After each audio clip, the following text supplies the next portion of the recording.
One thing do I teach, O my disciples, suffering and deliverance from suffering. It was in this way that Gautama the Buddha, living in the 6th century BC, gave the gist of his whole teaching. And it's for this reason that many commentators and critics of Buddhism have called it a way of escape, because of its tremendous concern with the problem of human pain as the fundamental problem of life and the means of deliverance from pain.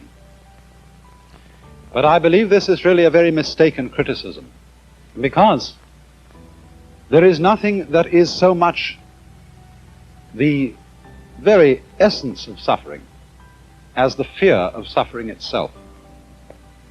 And if the doctrine of the Buddha were fundamentally based on an obsession to get rid of suffering, it would be a kind of self-contradictory vicious circle.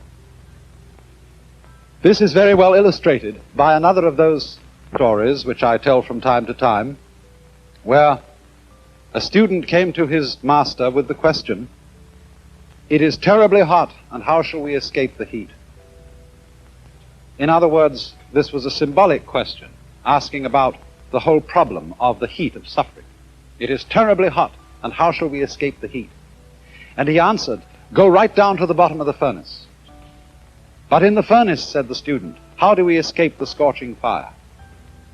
And the master's final word was, "No further pains will harass him." Now you might say then that the attitude of the Buddhist philosophy to suffering is not at all one of turning away from it, of solving the problem of suffering by turning one's back on it and escaping it. Rather, its whole attitude is that the solution to the problem of human pain, whether it be physical or whether it be moral, is to go right into it.